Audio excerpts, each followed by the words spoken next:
ಬೆಳಗ್ಗೆ 11 ಗಂಟೆಯ ವೇಳೆ ತಜ್ಞರ ತಂಡ ಆಗಮಿಸುತ್ತೆ. ಬೆಂಗಳೂರು, ಹೈದರಾಬಾದ್, ಚೆನ್ನೈನಿಂದ ಈ ತಜ್ಞರ ತಂಡ ಆಗಮಿಸ್ತಾ ಇರುವಂತಹದ್ದು. ಜಲಾಶಯದ ಬಳಿ ಬ್ಯಾರಿಕೇಡ್ ಅನ್ನು ಹಾಕಿ ಬಿಗಿ ಬಂದೋಬಸ್ತನ್ನು ಮಾಡಿದ್ದಾರೆ.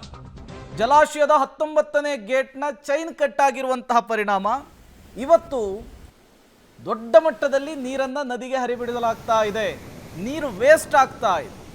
65 TMC ನೀರನ್ನು ಖಾಲಿ ಮಾಡಿದ ನಂತರವೇ ತ್ವರಿತವಾಗಿ ಈ ಚೈನ್ ಕಟ್ ಆಗಿದೆಯಲ್ಲ ಅದನ್ನು ಸರಿಪಡಿಸ್ಲಿಕ್ಕೆ ಸಾಧ್ಯ, ರಿಪೇರಿ ಮಾಡ್ಲಿಕ್ಕೆ ಸಾಧ್ಯ ಅಂತೇಳಿ ತಜ್ಞರು ಈಗಾಗಲೇ ಮಾಹಿತಿಯನ್ನು ಕೊಟ್ಟಿದ್ದಾರಂತೆ.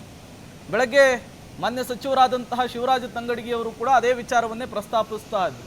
105 TMC ಸಾಮರ್ಥ್ಯದ ಜಲಾಶಯ ಇದು. 65 TMC ನೀರು ಖಾಲಿ ಮಾಡಬೇಕು ಅಂದರೆ ಅರ್ಧಕ್ಕರ್ಧ ಡ್ಯಾಮ್ ಖಾಲಿ ಆದಂಗೆನೆ. ಈ ಕುಂಬಾರನಿಗೆ ವರ್ಷ ದೊಣ್ಣೆಗೆ ನಿಮಿಷ ಅಂತಾರಲ್ಲ, ಹಂಗಾಯ್ತು ಕತೆ ಇದು. ಒಂದು ಡ್ಯಾಮ್ ಭರ್ತಿ ಆಗೋದಕ್ಕೆ ತಿಂಗಳಾನುಗಟ್ಟಲೆ ಮಳೆ ಆಗಬೇಕು.